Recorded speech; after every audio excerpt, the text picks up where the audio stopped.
मोड़े में तो पूरा उत्तराखंड भरो पड़ो है। दुनिया भर के नदी पहाड़ मैंने जिंदगी में आज पहली बार देखे। कन्हैया बड़ी जोर से ताली बजा के हंसने लग गए। अरे मैया तेरी बुढ़ापे की आंखें खराब हो गई थी से, अच्छी तरह आंख साफ कर और आंख खोल के ठीक से देख। अब तो मेरे नेक से मोड़े में और हिमालय पहाड़ दिखने लग गए। अरे कन्हैया मैं कैसे मानूं, मैंने अपनी आंखों से देखे। अरे मैया तू कैसी बाबरी बात करे, नेक सो मेरो मोड़ो तो को हिमालय दिख गए। कैसे ना दिख सके भैया, मोबाइल छोटो सो ही हो, पूरी दुनिया दिख जाए वहां पे। तो भगवान का मुंह भी छोटा सा है पर दिख गया पूरा ब्रह्मांड। मैया बोली लाला है सके तू दोबारा दिखा। अब मैया तो आंख मीड़ मीड़ के अपनी आंख साफ कर भी लगी और कन्हैया ने दोबारा मुख को खोला तो इधर भगवान ने माया को विदा कर दिया। बोले भागो यहां से, जो लीला चल रही है प्रेम से चलने दो, बीच में कोई गड़बड़ ना करो। भगवान की वह लीला शक्ति गायब हो गई। अब मैया को आंखें फाड़ फाड़ के मैया खूब देखे कहीं कछू नजर ना आवे। मैया ने तुरंत लाला को उठा के छाती से चिपका लिया और एक कन्हैया बेटा भगवान जाने या बुढ़ापे में कैसी कैसी बीमारी लग जाए।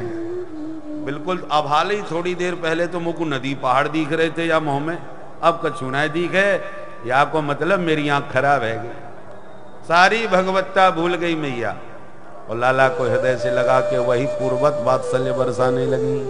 बोल नंद के लाला की।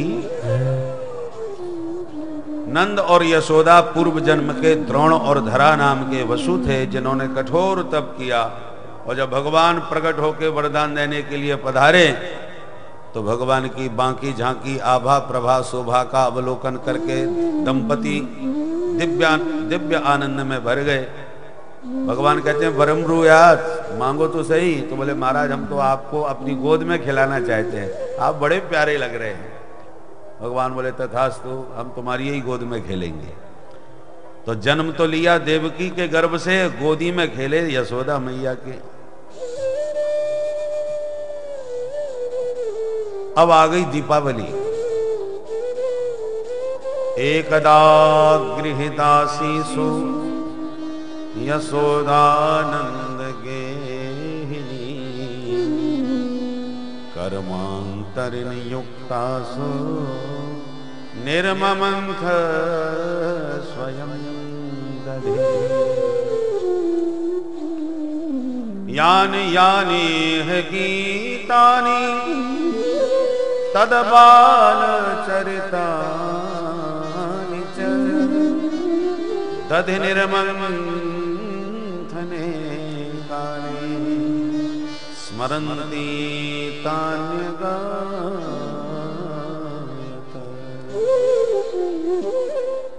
एकदा दीपावल्यावसरे गृहदासीसु कर्मांतर नियुक्तासु ब्रजगेहिनी यशोदा स्वयं दधि निर्ममंथ।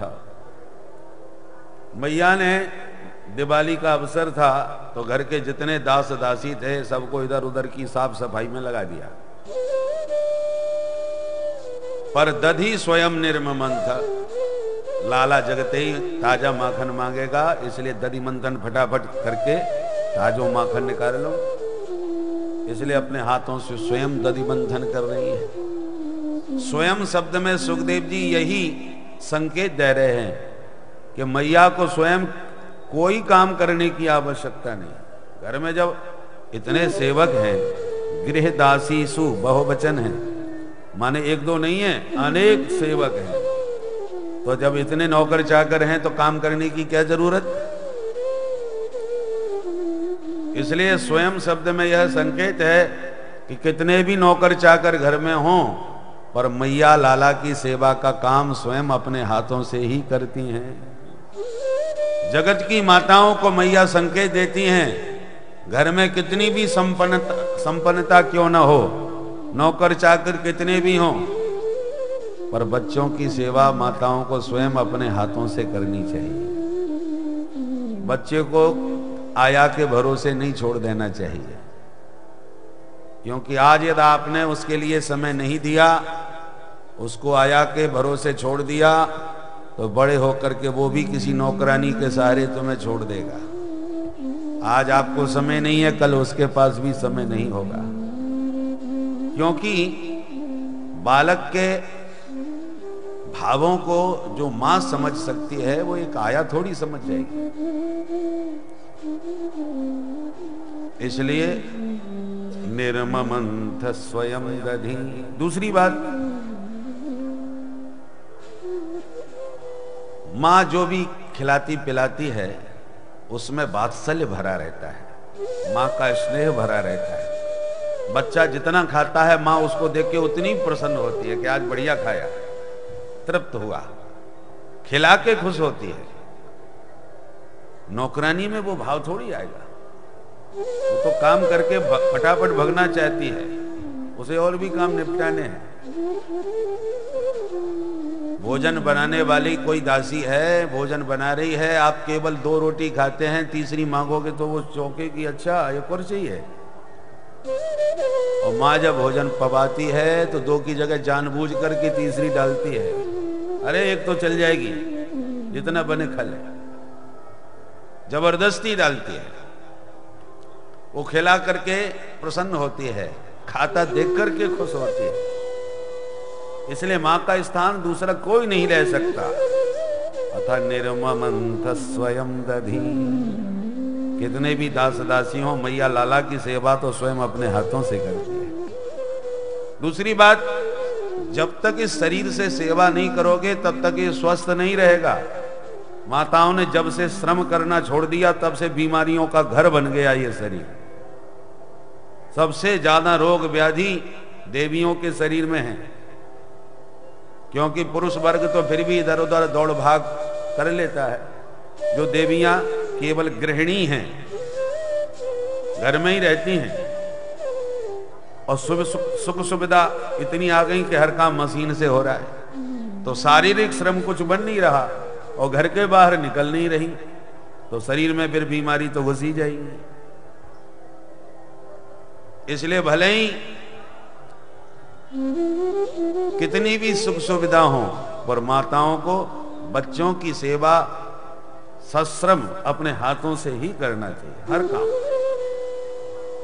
तो शरीर भी स्वस्थ रहेगा, बच्चे भी स्वस्थ रहेंगे, रोग भी दूर रहेंगे। इसलिए स्वयं शब्द बहुत व्यापक है, बहुत कुछ संकेत दे रहा है। निर्ममंथ स्वयं दधि।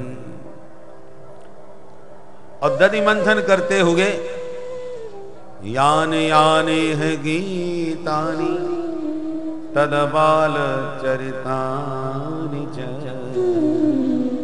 भगवान ने अब तक जितने बाल चरित्र किए हैं उन चरित्रों को कवियों ने बढ़िया बढ़िया पद पदावलियों में गा गा करके सुनाया है मैया को।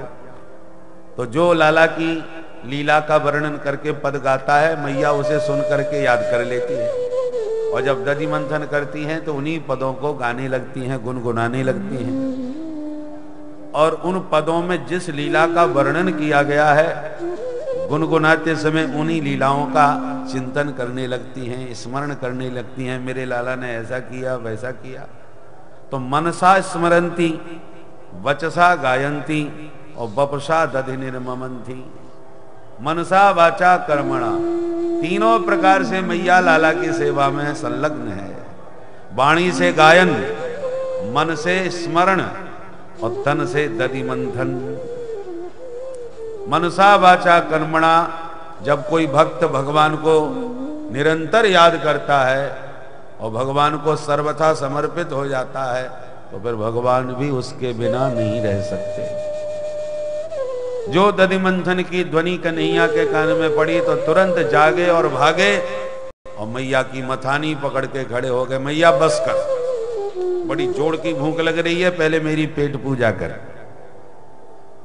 ताम स्तन्य काम आसाद्य मथनंती जननी हरे गृहीत्वा दधि मंथानम न्यसेध प्रीतिमान। जैसी मैया की मथानी पकड़ी तो मैया सब काम छोड़ करके बैठ गई। लाला को अंक में अपनी गोद में ले लिया और बोली, लाला अभी ताजो माखन तो सोना है, तो को भूख ज्यादा लग रही है, तो मैया अपना ही स्तनपान कराने लगी। तो मैया का दूध पी के माधव मुग्ध होके मैया की गोदी में लेट गए। मैया सिर पर हाथ फेर रही है और प्रेम से लाला स्तनपान कर रहे हैं। अचानक कन्हैया बोले मैया एक बात पूछूं? बोले बेटा एक ना तू 10 पूछ ले। बोल का पूछो हो जाए। बोले मैया ये बता तो को दूध ज्यादा प्यारो लगे कि पूत? मैया बड़ी जोर से हंसने लगी। अरे लाला तू कैसी कैसी बात करे, वो अपने पूत से ज्यादा प्यारो दुनिया में कोई भी ना है। दूध दही की तू बात छोड़ दे, दूध कौन सी बड़ी बात है। वो अपने पूत के अलावा संसार में कोई भी प्यारो ना है। कन्हैया बड़े खुश रह गए, मैया मोते बड़ो प्रेम करे। और कन्हैया गदगद होकर के पुनः स्तनपान करने लगे। इतने में मैया को याद आ गई, अरे राम राम, चूल्हे पे दूध चढ़ा के चली आई या छोरा की बातन में मैं तो उतार वो ही भूल गई। मेरो तो सबरो दूध उफन गयो होएगो। मैया ने पट से लाला को धरती में बैठाया और भागी चूल्हे की तरह। दूध गयो भाग गई मैया। अतृप्त मुत्सृज साययौ, मैया ने लाला को अतृप्तावस्था में छोड़ दिया। पेट नहीं भरा था, भूखे छोड़ दिया और भाग गई। कन्हैया की आंखें टेढ़ी है गई। संजात कोपः स्फुरणारुणाधरम, अरुण अधर फड़कने लगे। कन्हैया को गुस्सा आई गई। अब हाली कह रही थी पूत बहुत प्यारो, और दूध को ध्यान आती है पूत है, पटक के भाग गई। उठायो पत्थर, दूध दही के जितने माट मटका थे धमाधम सबड़े फोड़ डाले। अब जब मटका फटाफट फूट गए और दूध दही बिखर गयो तो अब कन्हैया डर गए। अरे राम राम, ये तो सब गड़बड़ है गई। जोश में होश भूल गए, मटका फूट गए।